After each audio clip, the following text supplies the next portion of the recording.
Hey guys, I am so excited. Listen, you have got to jump in here. Get in here because today, and Craig, I'm going to brag on you. I call him the Craig Johnson No. with us today. Today, we are talking about special needs in children's ministry. And I cannot tell you all, I know, listen, if you know somebody who needs to be in this conversation, send them a quick text message. Let them know, hey, there's a dynamic conversation happening right now in the children's ministry moving forward page that you need to see. Let them know we are not self proclaimed experts. It is all about us growing together, getting better together. So get on in here. Let us know as you're coming in where you're from. We know we get people all over the country, really all over the globe. I'm always astonished when I read where you guys are from. California, Ohio, Bangladesh. What? Yeah, It's craziness. awesome. Absolutely love it. You guys, so get on in here. We are going to jump into this conversation. Craig, tell us just a little bit, a little introduction just about who you are and about your Yeah. ministry. I'm a associate pastor at Lakewood Church. I've been there 19 years. For I started out as a children and family pastor, and then I became director of all the ministries. And over this past year and a half, because Champions Club has expanded so much, we I continue to do a lot of the work, as an associate, but I'm traveling a lot Yeah. as far as launching Champions Club. So I'm also the founder of Champions Clubs for Special Needs and Champions Foundation. And but the best part, I have an amazing wife. We've been married 33 years. I have Shout out to three. Samantha. Yeah, she's the real deal, man. She's my hero. But and then we have three kids. Corey, who's a Yeah. children's pastor. He's a children's pastor in Wow. Oklahoma. Then my daughter Courtney, and she's a movie producer in Los Angeles and That is so director. awesome. And then Connor, who's 20, and he's the inspiration for Champions Club. So Wow. I'm just really blessed with my family. It Yeah. is. And listen, you guys, you have got, and I'll tell you, Craig, I headed over to YouTube to really learn more about your story. And there is this phenomenal video out there. Let me tell you something. Craig is not giving himself justice right now. Okay. Yeah. Go Thank to you. this video. I like to go to it when I feel like crying. That's what I like to do, or when I want my husband to cry. I Last night I made him watch it, and he started to get teary eyed. But It's a good it is, cry. it's a good cry. It is just it's so incredible. So head over to YouTube. In fact, I will put that link so you can learn more about Craig and Samantha and their entire family, Connor, everything that they're doing, and just the inspiration for Champions Club. Craig, I want to jump into this and ask you, why do you think it is so important to be intentional in creating space for special needs ministry?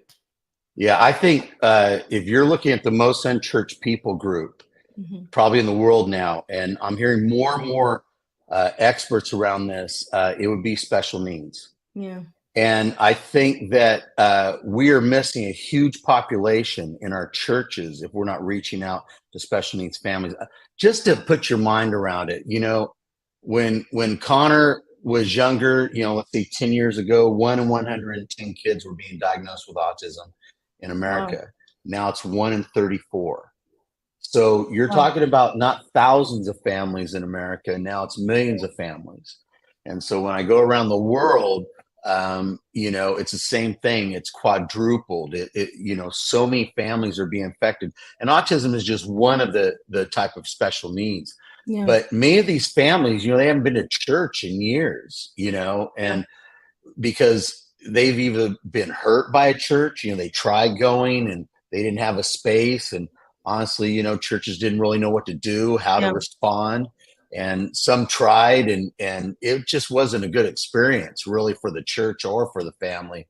And then many, are now just shut in. So their church really, it's not that special needs families aren't saved. Yeah. It's many are just watching online, and they're not being able to be a part of a community, and they're not being able to be a part of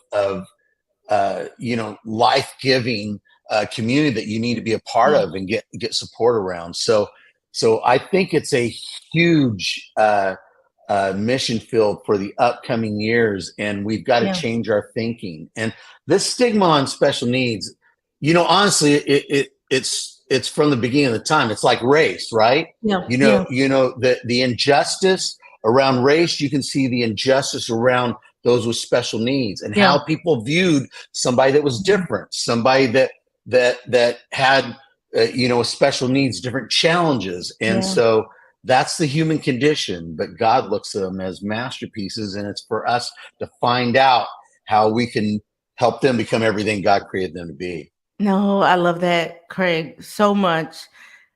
So for those who are watching, and I know that, this statistic that you shared, Craig, just about it is affecting millions of families out there.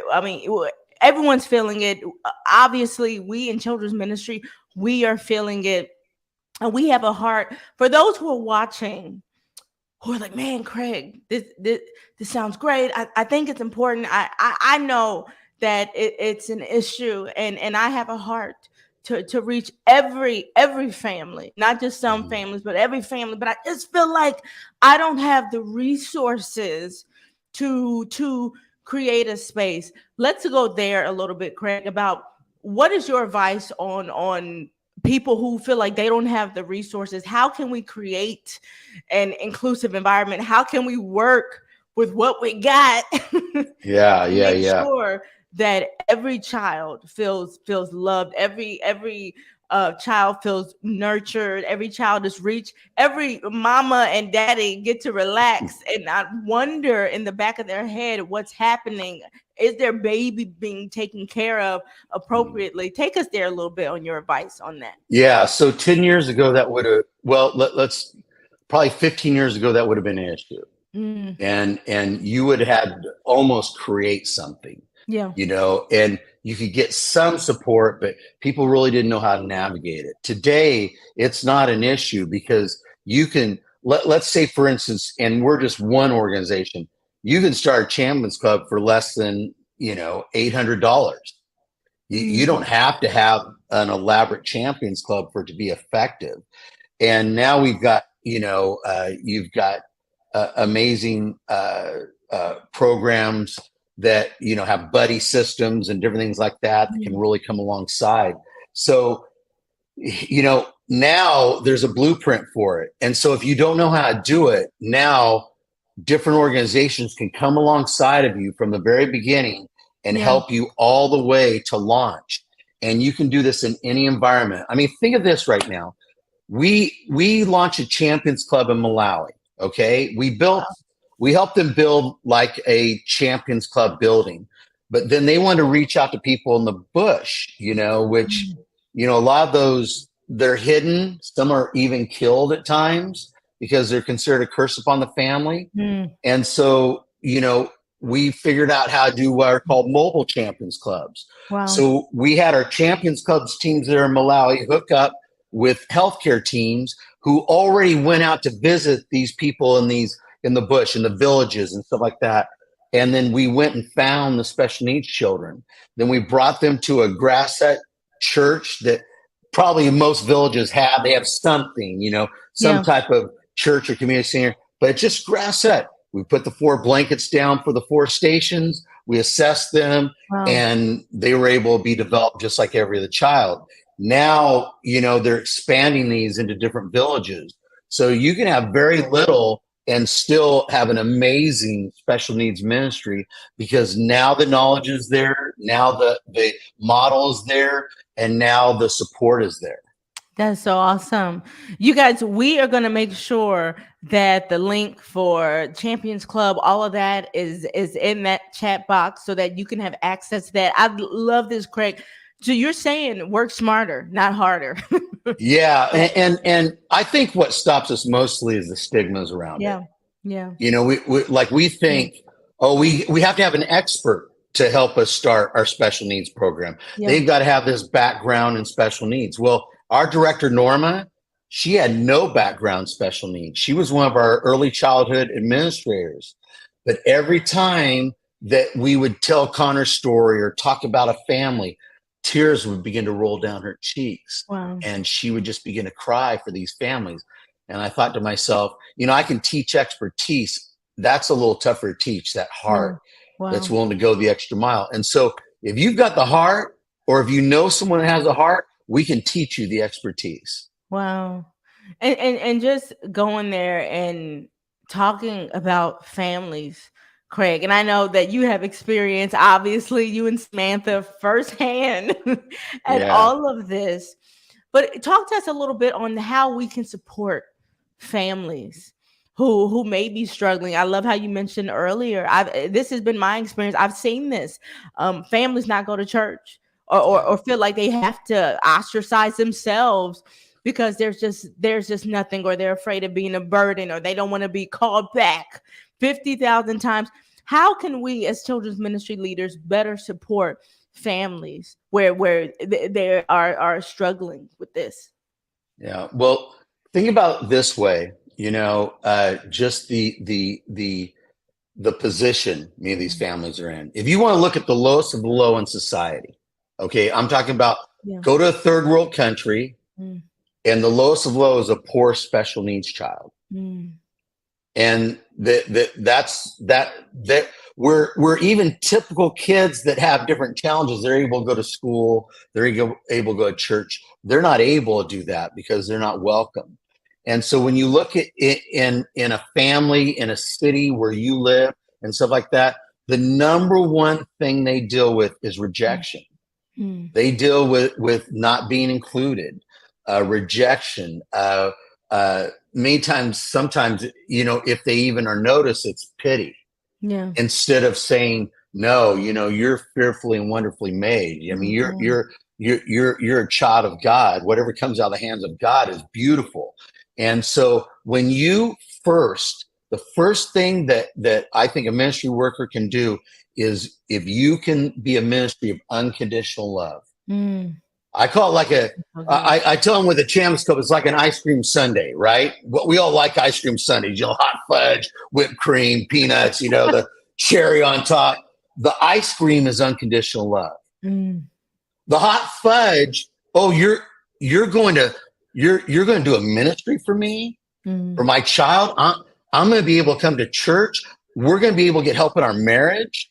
Our other two kids that are typical are going to be able to get plugged in, and we're going to be able to be a part of it. That's the hot fudge, man. Yeah. The whipped cream, oh, man, you're going to develop my child to receiving Christ, getting baptized, and developing their gifts. That's the whipped cream, man. And the cherry on top is when those kids, teens and adults, start ministering to you. Wow. And you begin to see that happen. And so that's my idea of an amazing ice cream sundae right there, you know, for children's ministry. But it all starts with unconditional love. It's the hardest love, you know, because we're so conditional on things. Yeah. But that's what a special needs ministry has to be. It has to be totally unconditional. Out of all the ministry should be, but this one, if you just show my family that we're accepted and we're loved, it means the world to us. Wow. Love it so much. The ministry of unconditional love. And Craig, I know you agree with this sentiment. How important is it for us to be training other children's ministry leaders and workers when it comes to loving unconditionally every child that walks in? And I think that you're so right. I have been guilty of that before. I'll tell you, Craig, in the last ministry, incredible ministry, Guy and I had the honor to be a part of. We had a child who was dealing with autism, and he was struggling with speaking. And I remember, as a children's ministry volunteer, I was timid. You know, I said, hey, we have a buddy system. That's their buddy. But I knew in my heart that I was timid. I felt like I didn't know what to do. What if I did the wrong thing? And I remember getting so convicted. And I remember I went over to this little boy. I had a plan in my head. It was midweek programming. I said, I'm going straight up to that incredibly cute. Can I say how cute he was? Incredibly cute little boy. And I looked in his eyes and I told him just how special he was to me and how incredible of an experience, just how excited I was. I was thinking all day, I couldn't wait to be here to hang out with you. So, buddy, I'm so glad that you are here and I get to see you. And I remember he looked me in the eyes, and he always struggled with just showing emotion. And he had this big smile on his face. And I remember it touched my heart so much. Obviously, immediately he boinked me in the eyeballs like the Three Stooges. It was my own fault. I had something really shiny up here that he right. But just that experience, it was just so incredible. And it was a reminder to me, and I want to challenge you all as well. Don't sit up against the wall when you're serving children and families. I want to challenge you to go to that child that where you might feel intimidated, or I don't know if I'm going to do everything right, or what if I say something wrong or do something wrong or trigger them. Choose to love them unconditionally. And I'm going to tell you that, and I believe that the Lord will stand with me on this. He will meet you where you are at when you are willing to take that step forward towards these precious children of ours. Craig, I really want to ask you, I'm gonna go into the Champions Club, because I totally agree with the sentiment of, there's so many resources out there today, in the Children's Ministry Moving Forward page. We are going to be biased today, okay? God is not a God of partiality, but today we're gonna tell you to take advantage of the Champions Club. Tell us a little bit more about that, the resources that you have for churches and how they can use it to create an inclusive environment. Yeah, for us, it was just responding to needs. I mean, that's how things grow. It's not like we wanted to launch something at Lakewood. We had no idea, now it's 111 in 23 countries, we had no idea. That wasn't the vision necessarily. It was really to help families. But so Champions Club is a model that what God told me was two things. The program had to be so strong that you would never turn away a child, no matter how severe they were. So that's a big ask, right? Especially for a church. Secondly, we had to have programs that came alongside the parents as much as the kids, because they're the ones carrying the refrigerator on their back every week. And what families like mine are looking for, we're looking for hope every week. And that's the real challenge for families like mine. The Church of Jesus Christ is the hope of the world. But if you can't get to the Church of Jesus Christ, it makes it a lot harder to experience that community on an ongoing basis. So when we started Champions Club, we pulled together top experts. I knew we needed research. I knew we needed education. I knew we needed parents, that are walking through it. And then obviously ministry. And so we got some of the top researchers around special needs, medical doctors to be a part of this task force, and educators and special needs parents in our ministry team. And for we worked on what will become the Champions Club. So the Champions Club is a holistic approach: mind, body, soul, and spirit. That's why there's 4 stations. And the people that came together, the experts came together, said this would be the most holistic and most comprehensive way to develop a child, no matter who they are. So that's why there's a physical therapy area, right? So if they have ADHD, if they have different physical disabilities, they can work through those. Now the curriculum goes in all these areas, so it doesn't matter. It's integrated in all these areas. Then you have a sensory area. So sensory calms them down. If they're struggling when they come in, it's great to take them into the sensory station. It can calm them down. And then it works with the 5 senses. So you're having to help them reconnect with the world in different ways, right? The third area is the creative learning area. Now that's where you say, why do you do a creative learning area, educational area? Because most schools will tell you they're failing in two areas: at-risk kids and special needs. And they're failing with special needs, not because they don't have good teachers, it's because there's too many kids. They can't properly develop them because there's too many kids. So in the creative learning area, we're developing them educationally. And we're also developing their gifts and talents. And then the last area is the spirit area. So the spirit area is where we're doing the main curriculum. We're doing the main Bible stories, memory verses, praise and worship, all those different type of things. So the kids rotate in between those four areas based on how long your service is or whatever it might be. We have them in community centers, so you could have it a day program. It can adjust to that. And those kids are developed just like every other kid. So now, you can launch a Champions Club in any environment. So it could be in a church, it could be in a school, it could be in any environment. But we also have, and this is part of the training, we have a video on demand, full training in any area of special needs ministry that anyone. So let's say one of your children's, we don't know a lot about how to develop our teams. It's all there. And it also has leadership training. So I wrote a book called Lead Vertically. And look, you can start a ministry, but if you can't build teams, you're going to have struggles, period, right? So we have leadership training on there. The other thing is we also have for their parents, we have a parents page on Facebook. It has daily devotionals, declarations, all types of experts. So we've tried to hit every area, whether it's been with the family or been with training or the actual program. But what makes it unique is you've got the model, you've got the training, you've got the curriculum, and you've got the equipment. And those four elements help keep their attention, help keep them involved, and really make it a comprehensive program. Wow. I love it, Craig. Craig, share with us some last encouraging words for those who are watching today when it comes to special needs ministry. Yeah. I know you've already got a lot on your plate if you're a children's pastor.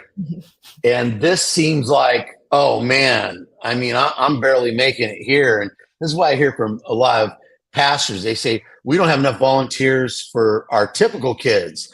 How can we do a specialized ministry like this? But I need to help you understand something when it comes to God. When you chase after what God chases after, he'll chase after you. Amen. And many times we're missing some of the things that is the very heart of God. So when it's the very heart of God, what he does is he gives you favor. He increases where you don't have to do all the work. God will open up doors. And I remember when we launched Champions Club, we wanted to do it for like 8 services and, all these different, and Spanish and English. And we had 5 people to start with, right? And I was like going, God, it's great. We've got all these families coming. How are we going to help them? Yeah. And man, we did a tour of the Champions Club. God just gave us ideas, and we had over 175 people sign up. Wow. And we had enough people when we didn't have any, 5 in the beginning. And there's tremendous favor around this because God does not want to forget them anymore. Yeah. And he needs you. And what's great is this, I think the best thing you can do when you're going through a storm is be good to someone else. Yeah. You're like the eagle that spreads its wings, right? When the eagle's in the wind and rain, the eagle doesn't stay there. What the eagle does is it spreads its wings as wide as it can. Wow. And the wind lifts it up into the eye where it's beautiful and peaceful. Now it's looking down at its storm. It's not in the middle. And when you're good to someone else, even when you're a ministry storm, even when you're a personal storm, and you take that extra leap of faith and be good to someone else, guess what? You're like the eagle that's spraying its wings, and God lifts you up. And then you get a different perspective on your storm. And when you're good to people, God will be good to you. Wow. And I just want to encourage you, we're not here to build ministries. We're here to build people. And if you leave a certain group out, man, you're missing so many cool blessings from it.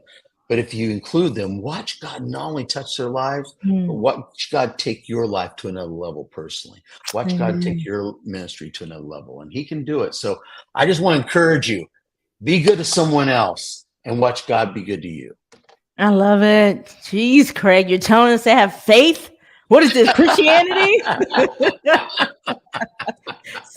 We can So, do it. yeah, it's so funny. I'm going to tell you, Craig, the thing I love about children's ministry so much is that it forces me to go back to the basics.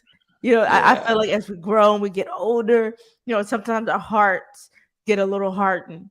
And it Yeah. is nothing like children's ministry that will get you right again as you are preparing the lesson. And you like, dang, I struggle in this area. Yeah. As you're Yeah. teaching other kids. Children's ministry is one of the most invisible ministries many times Mhm. because it's not in the main sanctuary. Certain pastors, but remember, uh, you have to be invisible before you can be invaluable. Mm, And if you can't learn to be invisible, you'll never feel valuable. And I love it. so what you're doing right now, realize you may Mm. feel invisible, but you're invaluable to God. There's nothing like God seeing you Come develop on here. children. Jesus loved them so much that he would call them to come to him before he wanted adults or somebody else, right? And so you're just doing such a valuable ministry. And Esther, you're doing an amazing job just leading out and helping so many children's ministries. You're invaluable to the kingdom of God. So I just appreciate you. Thank you so much. You guys, I know that you have gotten so much value added to you this evening. I know that I'm secretly, so I have my pen. I'm secretly like writing. I know how to write and smile at the same time. But I've Awesome. been taking notes. I hope you've been taking notes. I want you to check out the Champions Club. Amazing, dynamic, phenomenal ministry. You do not have to figure it all out by yourself. Craig, thank you so much for hanging out with us this evening and being such a incredible, massive blessing to us all. You guys know that we are here every third Tuesday of the month, and it is all about us growing and getting better together. And I know for a fact that you got better this evening. You guys, we will see you next month. See you later. Thank you.